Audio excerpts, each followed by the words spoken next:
When you clearly recognize, not by believing, you clearly recognize by experience, something is larger than yourself.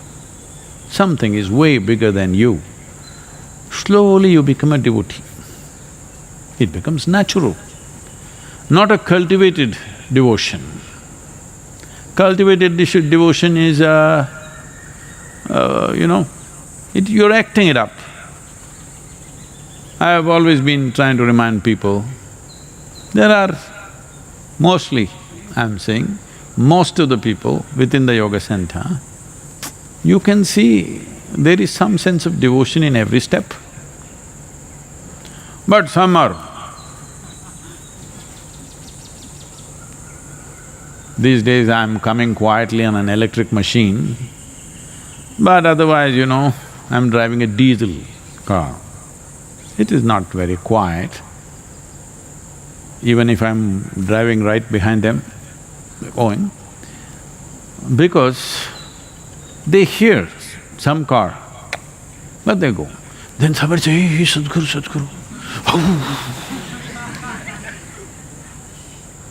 Like this, they jump to the side and this. This is not going to work in your life, just know this. This is why I said, if you think you're devoted to Sadhguru or to Shiva or whoever else, it doesn't matter. You must see that in everything. You must see everybody here as Sadhguru, you must see man, woman, child, cow, no donkeys in the ashram, otherwise we could have done that also. Everything, when you see it with the same devotion, now you're a devotee. Will this work? Absolutely. See, a man went to an ophthalmologist and after checking up the eyes, the doctor writing a prescription. So the man said, "Doctor, once I get my glasses, will I be able to read?" The doctor said, "Absolutely, definitely. You will be able to read." The man said, "That's really great. All my life I could never read."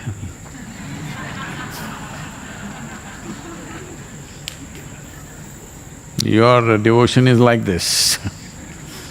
If I tell you now, Guru's grace will make your karma go away, from now on you will walk like this, Guru, Guru, Guru, Guru. For a lot of people, God's name, whatever they're uttering, you think all the time people are uttering whatever their gods are, their names, with absolute devotion? They're uttering it in irritation, anger, hatred, resentment. It's even a war cry, all right?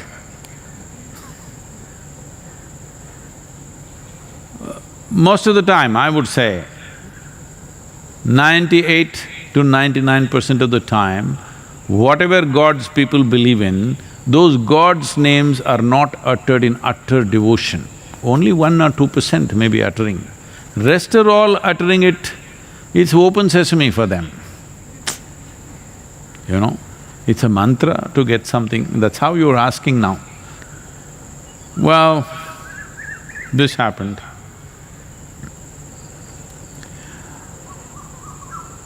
Shankaran Pillai for the first time went on a cruise, a large cruise ship, he got into it.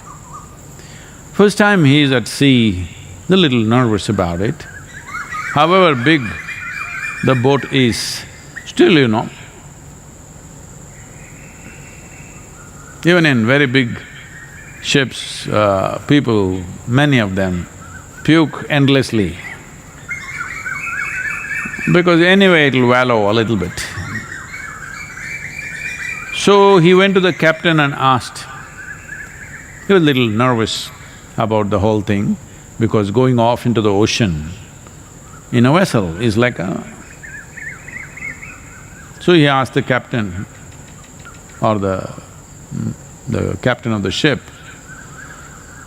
He said, a ship of this size, how often does it sink? So the captain looked at him and said, this one, only once.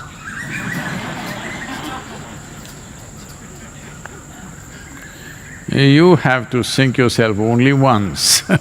You don't have to go on doing it all the time, there's no such thing. If you distance yourself from the karma-making machine, which is just your body and your psychological process, it's over, it's throwing up things, so what? Doesn't stick to you. What karma means is just this. To live here, you have to touch something. Without touching anything, you cannot live. Visually, by hearing, see right now you may not be going bird hunting, but in a way the birds are touching you with their evening concerns, their own stuff. What do you think? They're saying yoga, yoga? No, their own stuff. Because they have no concern about the virus. They're all looking down and thinking, when did all these idiots become so sensible? You know, quietly they sit, they move around very carefully, nobody is zooming here and there. They're all discussing, it's a debate going on there. When did all these idiots become this sensible? Will they stay this way or will they bounce back into their nonsense once again? That debate is going on. So you're touched by the birds, whatever you see, in every way, whatever you touch. No life can happen without touching a million things a day. Now suppose we quote you with I'm just trying to say a name without mentioning a brand, Anna Bond, that's also a brand. I'm saying that because it's still… I did something and it's still sticking on, it's not going off my hands, Anna Bond. It's a kind of a glue, liquid. A little I try to take, it's all over my hand and the damn thing won't go, it almost feels like it's going to peel off your skin. So suppose you were coated with one of these really super glues from head to toe. In 24 hours' time, just see what you will become. Hello? One big mess, because everything will stick to you. This is all karma is. So everything in the world, whatever you touch, it will stick to you. When everything sticks to you, well, initially when something stuck to you, you thought, this is wealth, this is relationship, this is marriage, like this you thought when something got stuck to you. But after some time, when too many things got stuck to you, then you see slowly face became long, you're looking grave. You're looking grave means you are either walking towards the grave or you are inviting the grave to come to you. One of these things are happening as a life. You may not have such a thought, but as a life, you are beginning to practice death. Acclimatization is happening. Yes, that's why we say a grave face, means what? You are acclimatizing for death. Why? Because too many things sticking to you, big heap. To carry this heap and walk around, I just want you to just look at it. Whatever you identified with, everything got stuck. Let's say you went to work, you're very proud about your work and like this. And you sat there, the chair got stuck to you. You touched the table, table got stuck to you. You touched the computer, computer got stuck to you. Just imagine yourself in a day. What happens to you? You will be a mountain in no time. That's what has happened right now. So it's not about, shall we hack the mountain and take away the karma, no. Devotion, grace, Guru, Shiva, all these are solvents, not for karma, for the glue. We are not interested in unloading the karma of you. Just the glue is dissolved, it'll fall off. But now you are that kind, when it starts falling off, oh, but this I like, I want it to stick. That I want it to go. Okay, glue is back. Glue is indiscriminate like virus. It doesn't care what. Just anything sticks, that's it. So, we have to just dissolve the glue. We don't have to dissolve the karma. If you dissolve the glue, karma will fall off into its place. Next time you go and sit in the office, the chair will go sit back in its place. I want you to imagine you're walking with a chair stuck to you, computers hanging from your fingers, huh? That's all that's happening right now. People are carrying their job on their head, their family on their head, their world on their head, their wealth on their head. It's ugly, but what to do? In the society, certain people, if you're carrying a lot of load, they say, wow, so successful he is, he's got a mountain on his head. For all of you, what we should do is, to make you understand, I have ordered a 25-kilogram gold nugget. Gold. Hey, don't laugh, it's gold, pure gold.